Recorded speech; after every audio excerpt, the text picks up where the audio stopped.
তুমি তো কথা দিয়েছিলে, তবে দাও দাও আমার ভক্ত দুর্লভ লক্ষিন্দরকে আমার হস্তে তুলে দাও। সে ক্ষমতা আমার আর নেই বাবা, সে ক্ষমতা আমার নেই গো।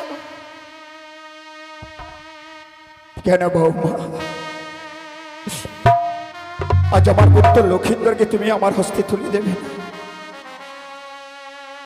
যে স্বামী নেই সেই স্বামীকে আমি আপনার হস্তে তুলে দিয়ে কি করবো গো? ও বেশ বৌমা, যখন আমার পুত্র মারা গেছে, আজ আমাদের হিন্দু শাস্ত্রে নিয়ম আছে, কে যদি মারা যায় একটি মাসের হল্লা তৈরি করে ওই হল্লার মধ্যে সাচ্চি নিয়ে কাঁধে নিয়ে হরিবল হরিবল করতে করতে ওই শ্মশানে নিয়ে যাই। তথ্য আমার পুত্র লক্ষিন্দর যখন প্রাণী মারা গেছে বউ, তবে দাও দাও আমার পুত্র দুর্লভ লক্ষিন্দরকে আমার হস্তে তুলে দাও বউ। না বাবা, আমার স্বামীকে আপনার হস্তে আমি তুলে দিতে পারবো না। এ কি বলেছ বউ? ও শ্বশুর বাবা গো,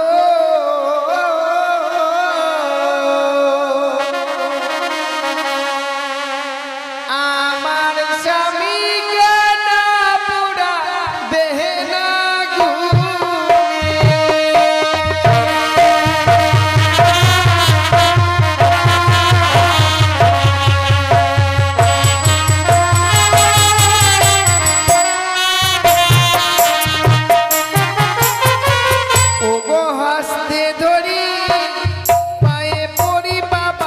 বলি যে আপনারে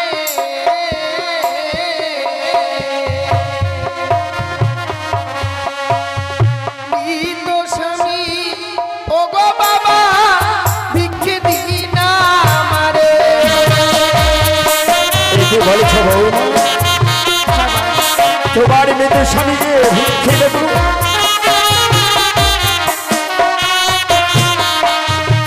তোমার মৃত স্বামী নিয়ে তুমি কি করবে বৌমা? ও গো মৃত স্বামী বকে লয়ে বাবা ভাসিব সাগরে।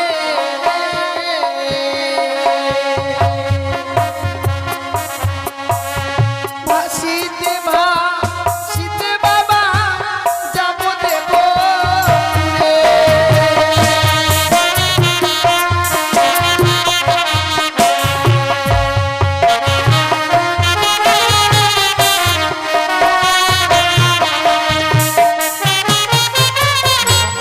তোমার মৃত স্বামী নিয়ে ভাসতে ভাসতে দেবপুরে যাবে আমি বৌমা। সে দেবপুরে যাব গো বাবা।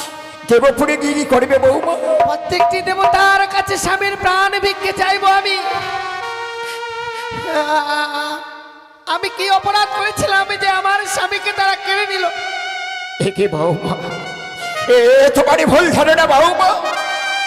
যে বাড়ি হলদকে পড়ে লোকে গমনি করে বৌমা, সে কোনদিনই ফিরে আসে না বৌমা। জানো, জন্মিলে মরিতে হয়, অমর কে কথা ভাই বৌমা। বলো তো বলো বৌমা, কেউ কি পেরেছে তার স্বামীকে ফিরিয়ে আনতে বৌমা? এর কোন প্রমাণ হয়েছে তুমি বলতে পারে বৌমা? হ্যাঁ বাবা আছে। সতী সাবিত্রী চেনা যমরাজের সঙ্গে বাঘ যুদ্ধ করে স্বামীর প্রাণ ফিরে এনেছিল গো। ও সত্যি সাবিত্রী তার স্বামীকে তার সতীত্ব বলে তার স্বামীকে ফিরিয়ে এনেছিল বৌমা। তুমি ওকে সেই সত্যি তোমার স্বামীকে ফিরিয়ে আনতে পারবে বৌমা? আপনি তো আমায় ছেড়ে দিননি বাবা। আপনার পুত্রবধূ করে আনবার পূর্বে আপনি আমায় কষ্টি পাথর দিয়ে যাচাই করেছেন। এই হতভাগীর অস্ত্রে তুলে দিয়েছিলেন অষ্টগণ্ড লৌর কলাই। সে লৌর কলাইকে আমি ডালের নেই সিদ্ধ করে দিয়েছি বাবা। একে আজ আমারই অষ্টম বছরে নাবালিকা বৌমা তার মৃত স্বামী নেই সাগরে জলে ভেজে যেতে চাই। আমি কি করবো না? আমি আমার বৌমাকে পরীক্ষা করবো। ওই যে বৌমা রয়েছে অষ্টলঙ্কারী, ওই অষ্টলঙ্কারী দিছেনি, ওই অষ্টলঙ্কার দিতেও পারবি না। তার মৃত স্বামী নিয়ে ওই সাগর জলে ভেজে যেতে পারবি না। বৌমা তুমি যখন তোমার স্বামী নিয়ে ওই সাগর জলে ভেসে যাবে বৌমা, তার আগে তোমার এই যে রয়েছে অষ্টলঙ্কার বৌমা, ওই অষ্টলঙ্কার তোমায় আমায় খুলে দিতে হবে বৌমা। না বাবা, এই অলঙ্কার তো আমি আপনাকে খুলে দিতে পারবো না। ওই অষ্টলঙ্কার তুমি দেবি না? তুমি যদি অষ্টলঙ্কার আমার হস্তে খুলে না দাও, তবে দাও দাও তোমার মৃত স্বামীকে দাও। না, আমি আপনাকে পরীক্ষা করলাম যে অষ্টলঙ্কার না দিলে আপনি কি করতে পারেন। না বাবা, আমরা নারীরা অলংকার পরিধান করে স্বামীকে দেখাবার জন্য গো। আজ আমার স্বামী বেঁচে নেই, কে দেখবে আমার এই অলংকার? তাই আজ আমার এই অলংকারের কোনো মূল্য নেই বাবা। আপনি যখন চেয়েছেন আপনাকে আমি এক এক করে সমস্ত অলংকার খুলে দেব। একে আজ আমার বহুমা যেন অষ্টলঙ্কারে খুলে দিতে চাইছে। আমি তারই শ্বশুর বাবা হয়ে বহুমার সর্বকে কিভাবে দাঁড়িয়ে থাকতে পারি? আমি ব্যাপক হয়ে দাঁড়িয়ে থাকবো, দেখি বহুমাই অষ্টলঙ্কারে খুলে দেয় কিনা। আরে কথাই জাতি বারুগণ, এসব আমার ভক্ত দল্য বলে খেন্দরকে ওই তুলসী মন্দিরে নিয়ে চলো। ওই আমার মস্তকে সিটি পাটি লহ শ্বশুরি মা আবাগ।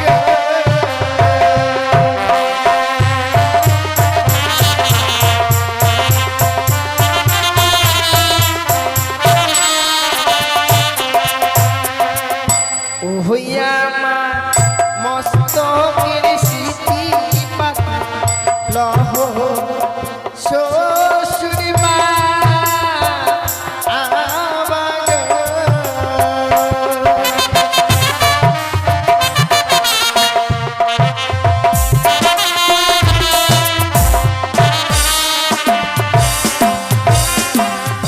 ও হইয়া কি বাবা গো,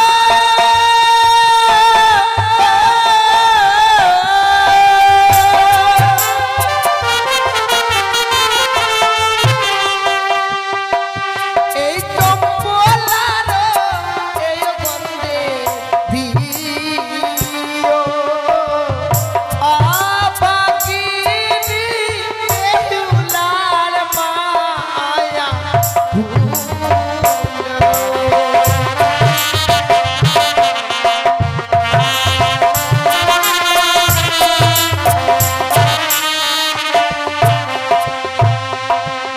ও হইয়া মা গলার মালা লহ শ্বশুরি মা আবাগ।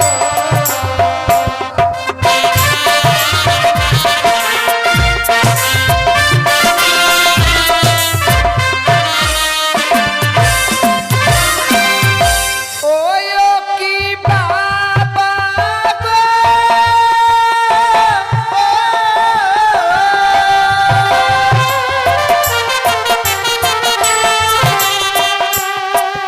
এই কম্বলার সন্কালে দিও আবাগিনী বেহুলার মায়া ভুলো।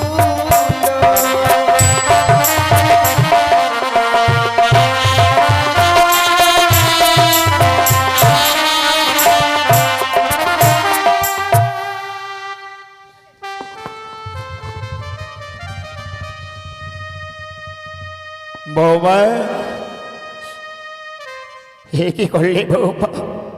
বাবা গো, আজ তুমি তোমার এই মৃত স্বামীর বলে তুমি অলঙ্কারই খুলিয়ে দিলে বৌমা। আমি ভাবতেও পারিনি তুমি এই তোমার মৃত স্বামীর বদল তুমি অলঙ্কার আমায় খুলে দেবে বৌমা। সে কি বলছেন বাবা? স্বামীর জন্য শুধু এই অলংকার কেন? চাইলে তো হাসতে হাসতে নিজের প্রাণকে বিসর্জন করে দিতে পারবো বাবা।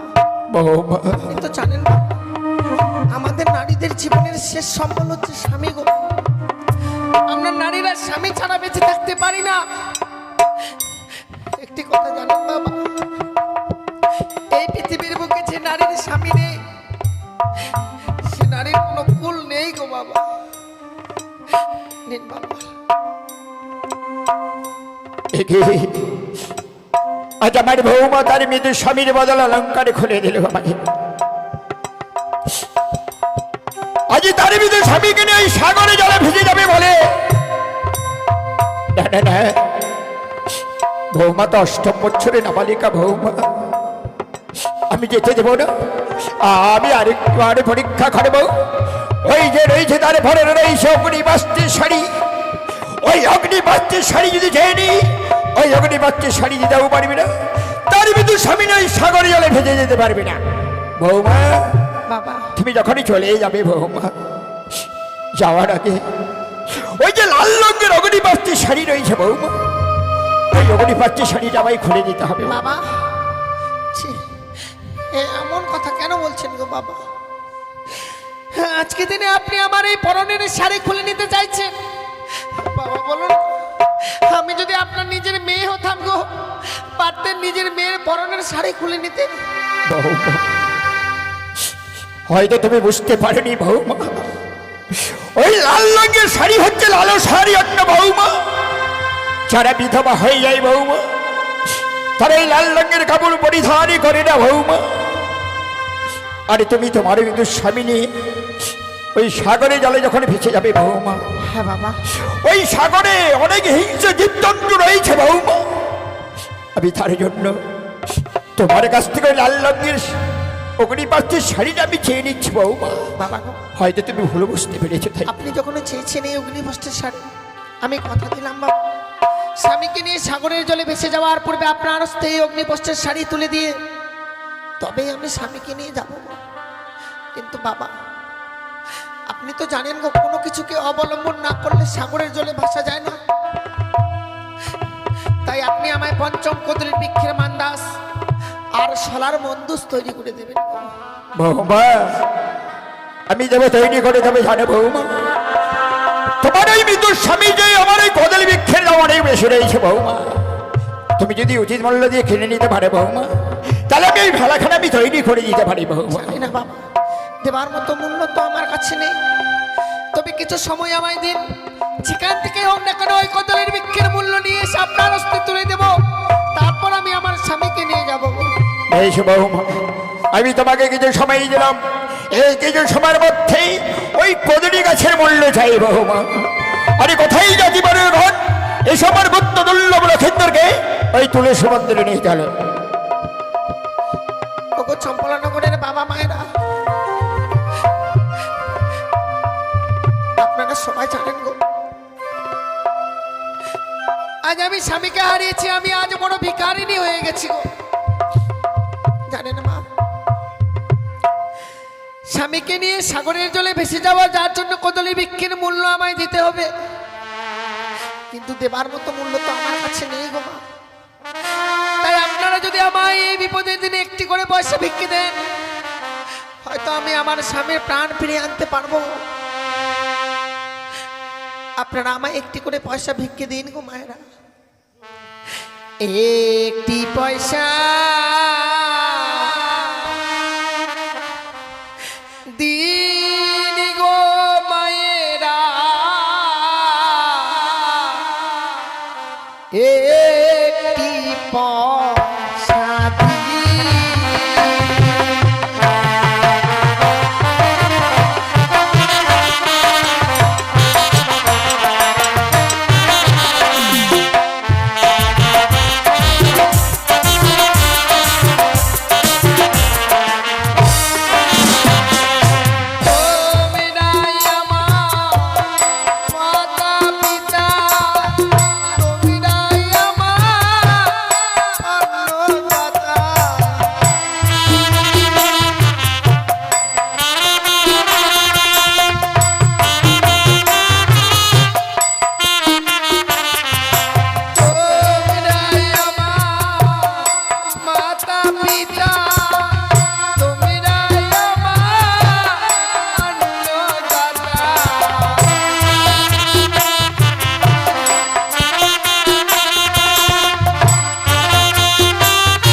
একটি পয়সা দিদি গো ময়না, একটি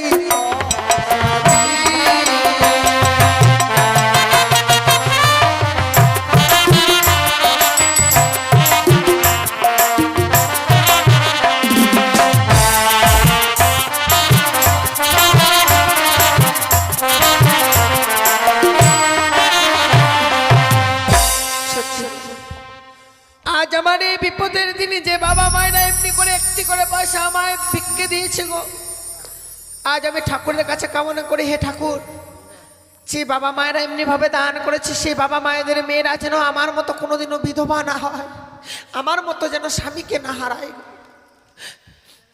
বৌমা, বাবা কদলি গাছের মূল্য এনেছে বৌমা? এনেছি বাবা। তবে এই মূল্য তুমি কোথায় পেলে বৌমা? কেন বাবা, আমি সারাটে চম্পারানগর ভিক্ষে করে এনেছি গো। কি করেছ বৌমা? আজ আমার আতালি ধরে পাতালি শুকাই সোনারি কুমড়ো যাই ধুলাই গড়ে গড়ি, তারে পুত্র বোধ হয়ে তুমি দাঁড়িয়ে দাঁড়িয়ে ভিক্ষে চেয়েছো বৌমা? চাই না, চাই না ওই কদলি গাছের মূল্য তোমার কাছ থেকে বৌমা। কিন্তু এই মূল্য যে আমার কাছে রেখে কিছু লাভ নেই বাবা। হ্যাঁ, আপনি এই কদলি বৃক্ষের মূল্য আপনার হস্তে তুলে নিয়েছেন বৌমা। আজ তুমি এই কদলির মূল্য আমার হস্তে তুলে দিলে বৌমা। হ্যাঁ বাবা, আমি এই কদলি বৃক্ষের মূল্য আপনার হস্তে তুলে দিয়েছি, এবার আমার স্বামীকে আমার হস্তে তুলে দিয়েছি বাবা। বেশ বৌমা, আমি যখনই তোমায় কথা দিয়েছি আমার পুত্র দুর্লভ লক্ষেন্দ্রকে একটি কদলির ভেলা তৈরি করে ওই ভেলার মধ্যে সাক্ষী দিতে হবে, তাই না বৌমা? আমি এই ভেলা তৈরি করে গঞ্জরিয়ার ঘাটে শিকল দিয়ে বেঁধে রেখেছি বৌমা। আর এই শিকল কেটে যদি উজাড়ি নিয়ে যেতে পারে বৌমা, তাহলে আমি জানবো আমার পুত্র দুর্লভ লক্ষেন্দ্রকে ফিরে আনতে পারবে বৌমা। বেশ বাবা।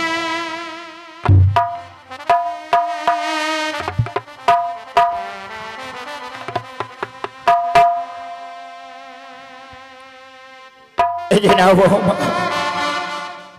ওকে চম্পলানে করে তোমারই আত্মীয় স্বজন আছো, মায়েরাও লক্ষ্মী দাও, বাবারা যত্নী দাও, সকলেই আশীর্বাদ করো।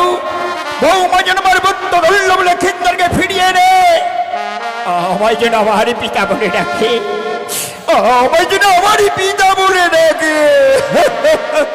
বিদায় বাবা, বিদায় গো। আমার শ্বশুর বাবা গো,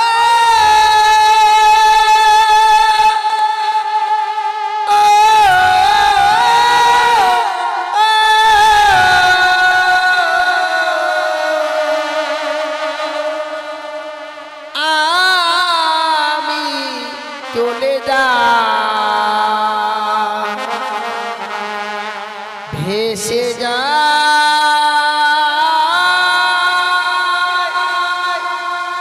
আমি চলে যা।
বেহুলা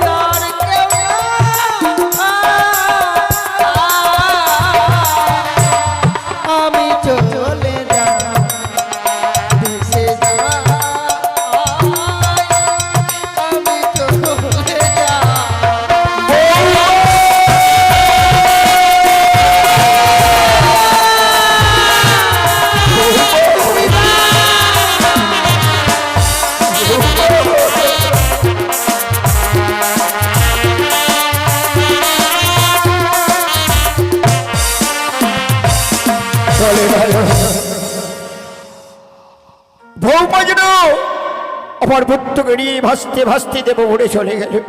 জানি না আমার পুত্র দুর্লভ লক্ষেন্দ্রকে ফিরিয়ে আনতে পারবি কিনা। তাই ঠাকুরের কাছে কামনা করি আমি, বৌমা যেন আমার পুত্র দুর্লভ লক্ষেন্দ্রকে ফিরিয়ে নিয়ে এসে আমার জন্য ভাই পিতা বলে ডাকে, আমার জন্য পিতা বলে ডাকে। ওই তো চলে যাই, আমি আরেকটি বাড়ি নিয়ে দর্শনে করে আসি।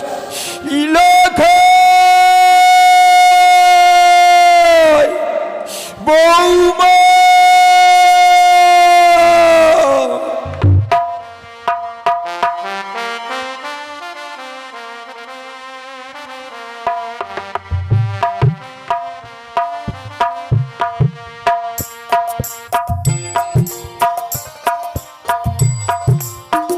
এবার বেহুলা বালি কি করেছে?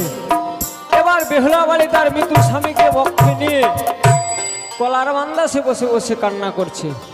ওগো বিধাতা, আজকে যদি আমার স্বামীকে যদি বাচ্চা রাখতেন আর আমাকে যদি মেরে ফেলতেন, তাহলে এইভাবে কষ্ট করে এই সাগরের জলে ভেসে যেতে হতো না। তাই বেহুলা বালি কলার মান্দাসে বসে বসে কান্না করছে। আর তার শ্বশুর ঠাকুর কি করেছে, লোহার শিকল দিয়ে তার ভেলাখানি কুঞ্জের ঘাটে বেঁধে রেখেছে। যদি বেহুলা বালি সতী হয়, তাহলে লোহার শিকল ছিন্ন করে উজানির দিকে থাকিতে হবে। তাই বেহুলা বালি দুধ আর জল একত্র করে গঙ্গার সৃষ্টি করলো। আর কলার মান্দাসে বসে বসে মা মনসার নাম স্মরণ করতে লাগলো।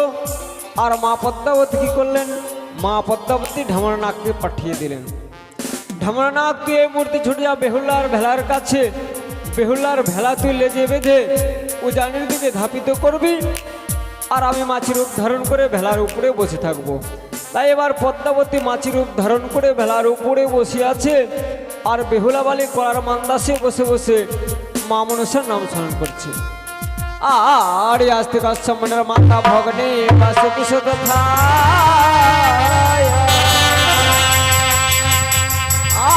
আর জরোত্তরমরা পত্নে মা মনসা দেবী নমঃ।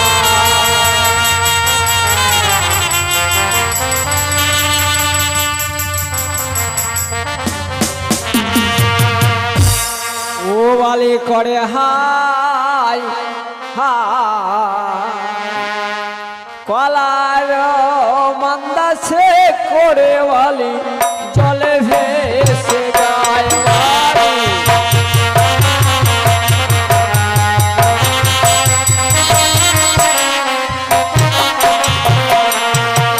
আর নমস্তে মোহন সাহা দেবী মাগো নম নারায়ণী। বিপদ হইতে উদ্ধার কর মা শঙ্কর নন্দিনী।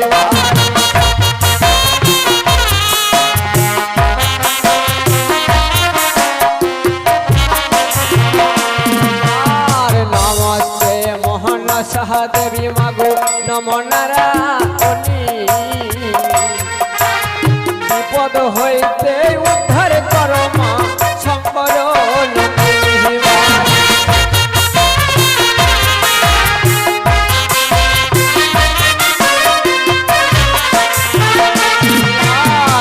তো স্বামী বক্ষে লয়ে বালি খেলাতে বসিল। লোহার শিকল কেটে ভেলা দেখুন উজানে চলিল হওয়ালি।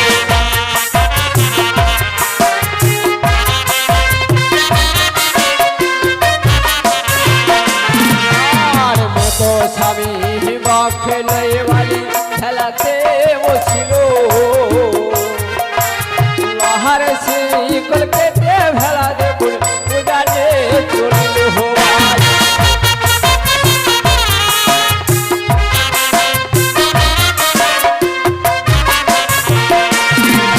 আর গঞ্জরিয়ার ঘাট হওয়ালি কোথাতে রাখিল। চাপ তলার বাকওয়ালি তরসর দিল।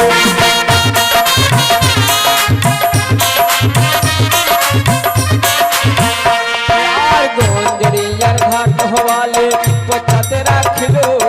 চাপ তলার বাকওয়ালি দর্শন দিল।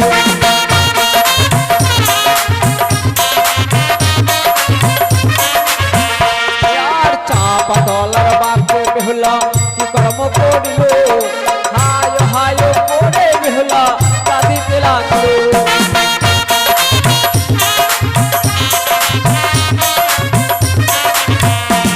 আর হায় রে দারুণ বিধি কি আছে কপালে জ্ঞান মাতা নারী কুলে জন্ম দিয়েছিলে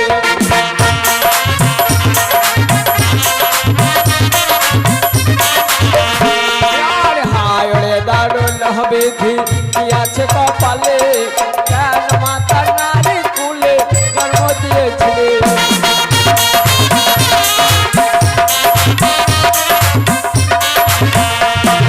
চাপ তলার বাপে বেহুলা কর্ম করিল দাদা দাদা বলে বেহুলা পরিচয় দিল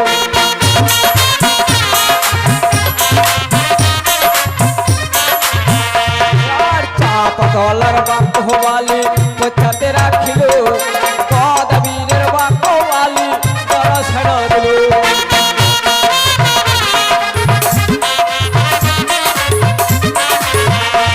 আর কদবীরের বাপ হওয়ালি কোথাতে রাখিল নীল নদীর বাপ হওয়ালি দর্শন দিল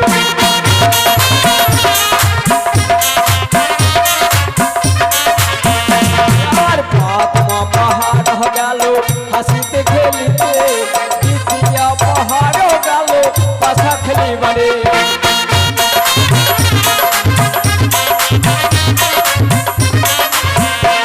আর তৃতীয় পাহাড়ে মাগো স্বামী খেলো লাগে চতুর্থ পাহাড়ে মাগো ভাসিলাম সাগরে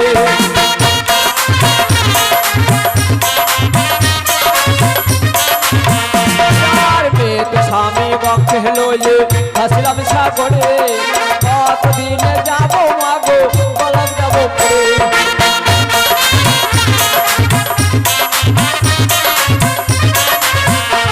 আর জগত জীবন কবি মন্দে বিশ্ব হরি মাতৃগণে উলর ধরি পুরুষ বলুন হরি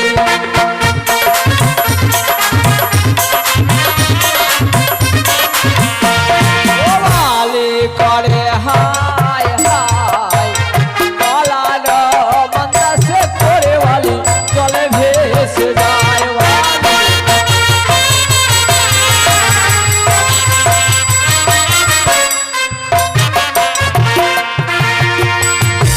এবার বেহুলা বালি ভাসতে ভাসতে নীল নদীর বাক্যে গিয়ে উপনীত হয়েছিল তার নীল নদীর বাক্যে তার স্বামীর অস্থিগুলো খসে গেছিল তাই বেহুলা বালি মনে মনে চিন্তা করতে লাগলো হয়তো আমার স্বামীকে আমি আর ফিরে পাবো না কেননা আমার স্বামীর সমস্ত অস্থি খসে গেল হয়তো আমার স্বামীকে আমি ফিরে পাবো না তো বেহুলা বালি তার স্বামীর উপরে তার বিশ্বাস আছে আমার স্বামীর যদি অস্থিগুলো থাকে সেগুলোকে নিয়ে যদি আমি দেবতার নগরে যাই আমার স্বামীর আমি প্রাণ ফিরে পাবো তাই এবার বেহুলা বালি অস্থিগুলোকে আঁচলে বেঁধে এবার পুনরায় উজানের দিকে ধাপিত হলো বেহুলা বালি এবার তিন দিকে তিনটি বাঘ দেখতে পেল তাই বেহুলা বালি মনে মনে আবার চিন্তা করতে লাগলো একই ঠাকুর দুঃখের উপরে দুঃখ এমন কি দুঃখ তাই বেহুলা বালি একটা নদীর তিনটি ধারা এবার বেহুলা সেই ধারায় গিয়ে সেই দুর্যোগে পড়ে গেল এবার মনে মনে বেহুলা বালি চিন্তা করতে লাগলো আমি এবার কোন ধারায়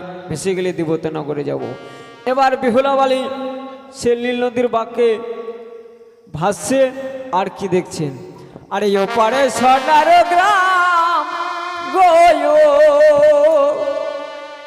আরে এপারে ত্রিবেণী তার মাঝে কাপড় কাছে নেতুলা ধপানি হায়রে ওপারে সোনার গ্রাম গো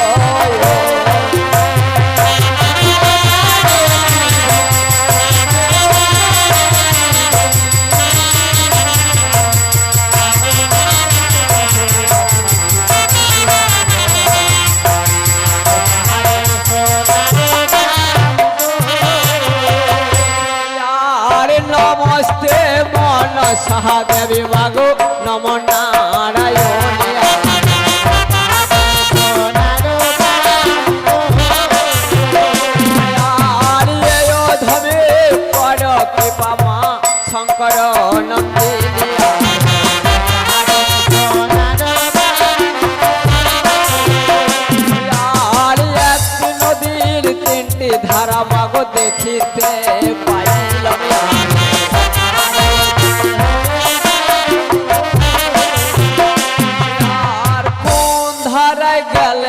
মাগো যাব দেব পুরে আর কোন ধারে গেলে মাগো যাব দেব পুরে আর ধবনীয় কাপড় কাছে খারো আরো জল আর খারো ধারাতে বেহুলা চলে গেলা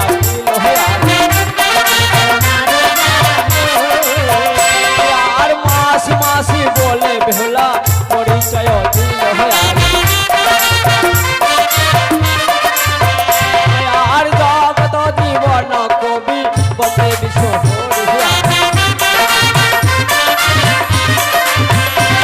আর মাতৃগণে উলর ধ্বনি পুরুষ বলুন হরিয়া